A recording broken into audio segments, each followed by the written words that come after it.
Duke Nukem 3D is one of the early first-person shooter games developed for PC some 25 years ago in the mid-90s. The plot is clear, simple and linear. The protagonist and hero of the game is Duke Nukem, whose mission is to fight back against an alien invasion of planet Earth. Confrontation ensues, with Duke Nukem shooting down everything that moves. In every episode, Duke, the hero, must clear the surroundings of extraterrestrial enemies in order to reach the end of a level and progress to a new stage of the game.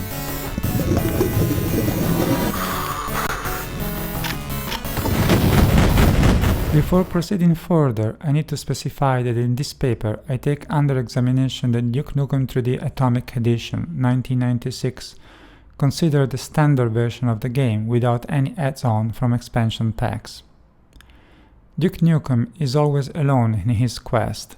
He only encounters aliens and rarely the remnants of doomed humans who have been trapped, bound and finally executed by the invaders. Duke Nukem is an archetypal legendary hero, solitary and ideal masculine fighter committed to his mission of saving the planet. In doing his duty, Duke executes machismo as he fires off jokes and ironic comments.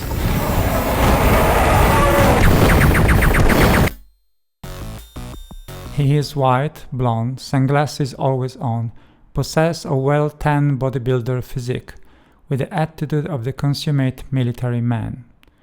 The numerous aliens are the others, a multifarious assembly of characters committed to resisting his advance, with characteristics diametrically different from his.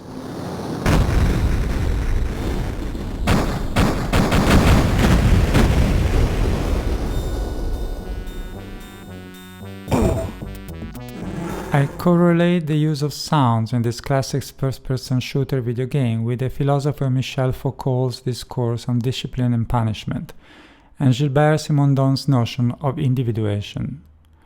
After analyzing the sounds and music in the game, I maintain that the sonic environment of Duke Nukem 3D is not a simple component of the overall gaming experience. Sound actually establishes the principles of authority and individuation for what is alien, different, and therefore to be restrained, punished, and or rejected.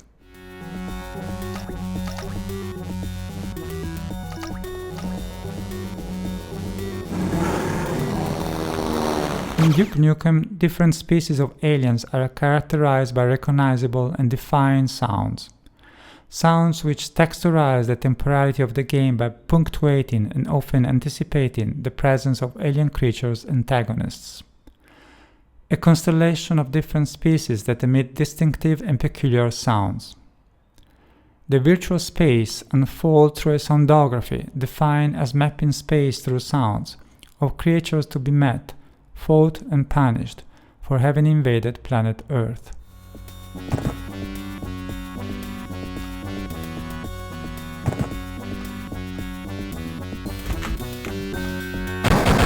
What I notice here is that the virtual space of the game can be mapped out by and because of two distinct features: the landscape and the sounds present in it.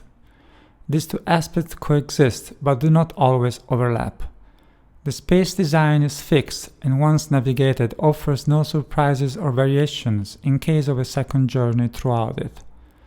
The number of aliens varies depending on the level of difficulty and available scenarios that one chooses, and the position taken by the enemy in space. Nevertheless, the enemy's location is always anticipated by distinct sounds belonging to the specific kind of alien present in the given space.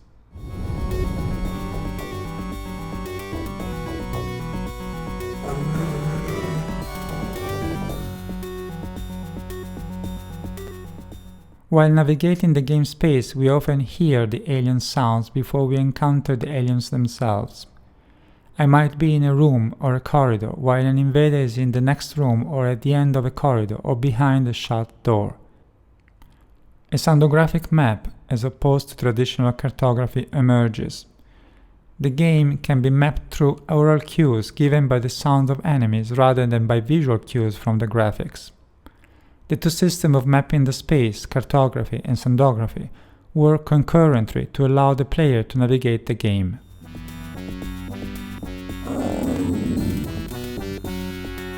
I observe furthermore that sounds in Duke Nukem acts as an operator of punishment, paraphrasing Michel Foucault's notion. In his Discipline and Punish, Foucault noticed that historically in Western prisons and hospitals, a technology of control associated with restrictions and punishment has grown out of the modern and postmodern necessity for enforcement of law and order. The example of the panopticon, an architectural structure in which an individual can control and supervise by sight multiple prison cells and their inmates, is one of the most striking of these technologies of power. The logic of the panopticon, with its implicit insistence of power and punishments, may be translated into the game Duke Nukem 3D. Damn, I'm looking good. Descending with his powerful weapons against a horde of extraterrestrial enemies, Duke Nukem, the solitary hero, reestablishes order and justice. He personifies the panopticon, a panopticon of a very special kind, animate and mobile, the only human being in the game to withstand the mass of invaders, seeing and hearing them and disciplining accordingly. The French philosopher discourse on the various technologies of power resonates with Duke Nukem's implied formula of jurisdictions, restraints, and control. When we hear the sound of alien creatures approaching, we are aware that a battle is imminent, that the goal is to kill the aliens. No other options are available in the game.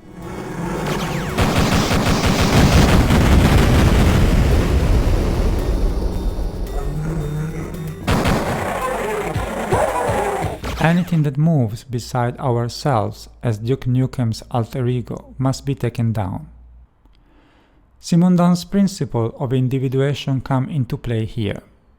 Because of the specificity of the sounds uttered by the aliens, sounds that define the extraterrestrial species, its individuation, its alterity, juxtaposed against the voice and sounds of Duke Nukem, the only human protagonist of this classic first-person shooter game.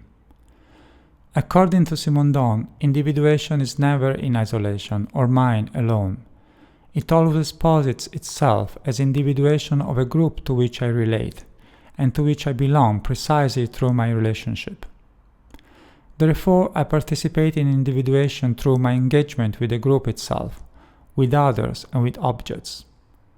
I observe that the existence of Duke Nukem as an individual, his I standing in relation to a we, follows a logic that I call Alter-Individuation, in which alien creatures are the we, with the sounds they produce as the main evidence of their individuation and kind.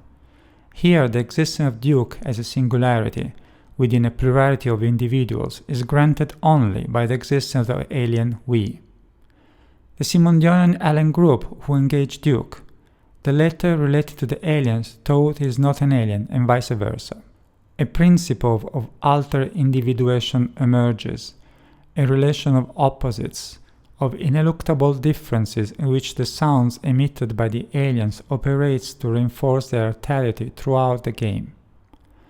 It must be noticed that while Duke is the only one speaking sentences, the aliens are emitting grunts, screams, and guttural sounds.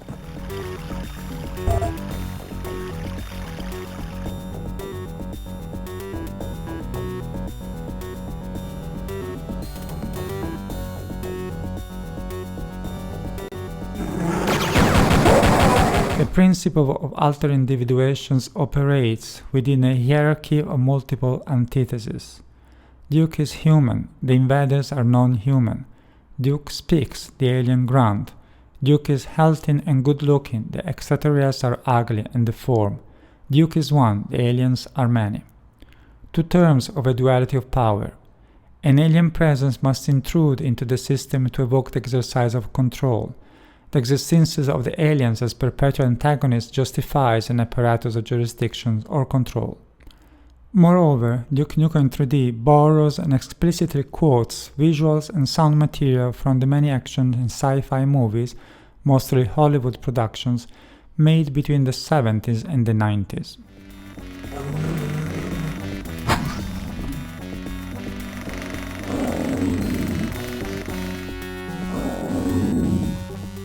references that seems to reinforce the main theme of alterity while contributing to the gameplay by underlining humorous cameos and outcomes.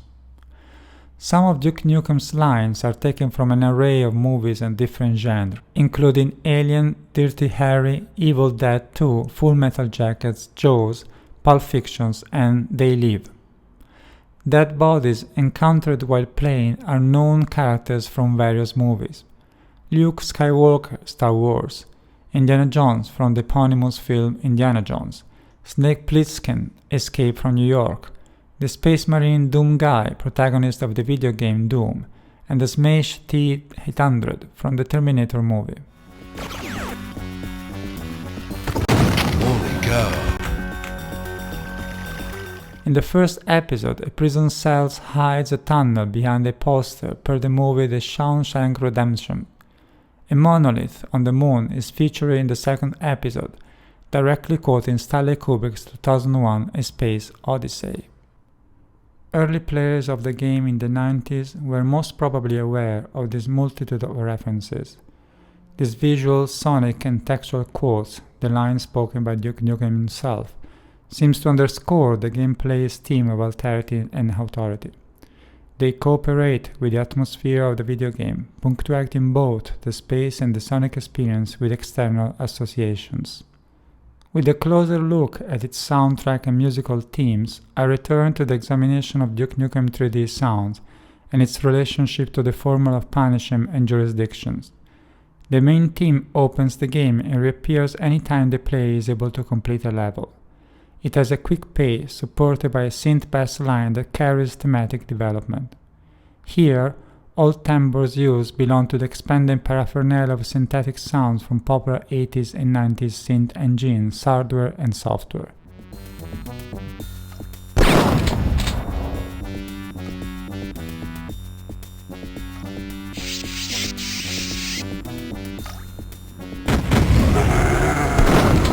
Notice first the close similarity both in the choices of sounds, atmospheres and mood evoked to John Carpenter's movie themes, produced between the late 70s and early 80s.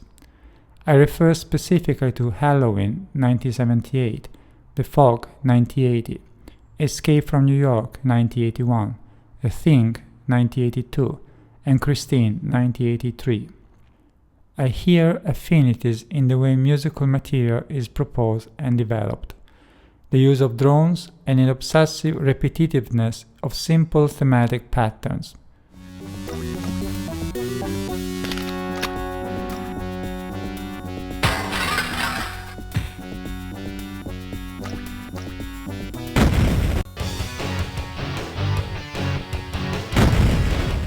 The focus on synth sounds with rough and grainy timbres is characteristic of the use of frequency modulation synthesis, FM.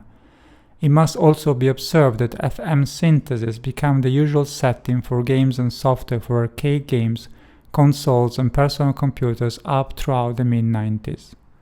Also of interest, the plot of the aforementioned Carpenter movies mirrored the scenarios in Duke Nukem 3D. A maniac in Halloween, a supernatural event in The Fog, a dystopian future in Escape from New York, an extraterrestrial landing in The Thing, a diabolic sentient car in Christine. There is always an enemy, an alien, someone different who cannot be understood but only fought.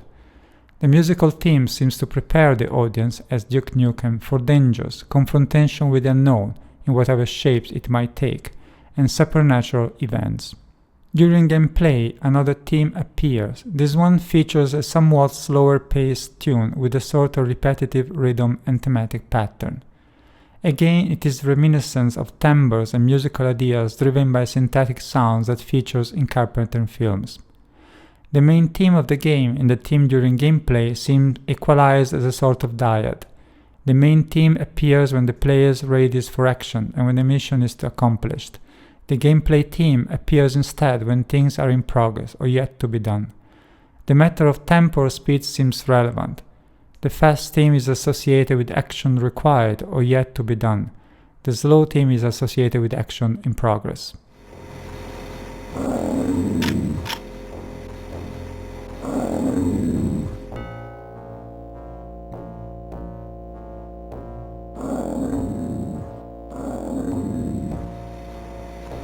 Sound and music of different intensities recur and seems to affirm over and over the principles of authority, discipline, and alter-individuations.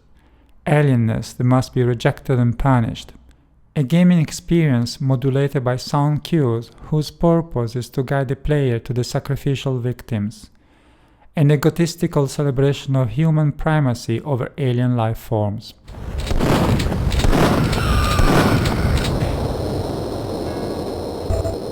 I conclude this excursus into properties of sounds and music in Duke Nukem 3D Atomic Editions by acknowledging the obvious.